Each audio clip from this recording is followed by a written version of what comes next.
আপনি আসবেন, একটা আপনার দেশ, আসেন না কেন? Stops you? নাগরিকত্ব তো কারো যায়নি। নাগরিক 21 বছর প্রধানমন্ত্রী তো করেছেন, আপনি স্বেচ্ছায় চলে গেছেন, কেউ যেতে বলেন নাই। আপনি স্বেচ্ছায় গেছেন, আপনি ভালো থাকেন, আবার আসেন।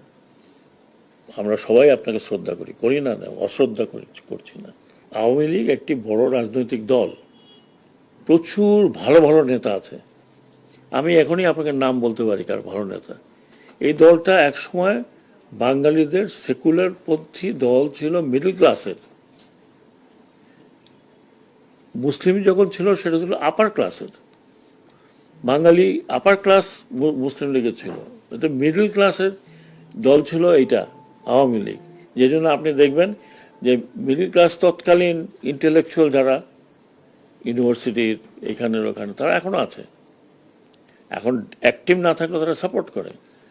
একটা দলকে আপনি, এত বড় মানুষের দল যিনি এদেশ স্বাধীন করেছেন, এতে তো কোনো সন্দেহ নাই, কারো সন্দেহ থাকার কথা না।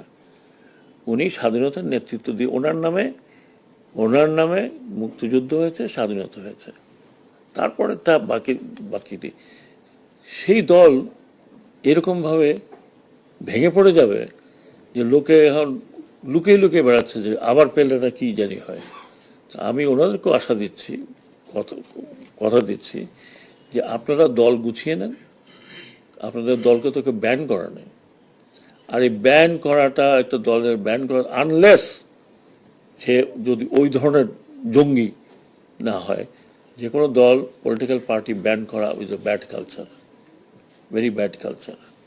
এখন আপনারা অনেকেই বলতে পারেন আমি একটু বেশি কথা বলি, শিওর, আই লাভ টকিং,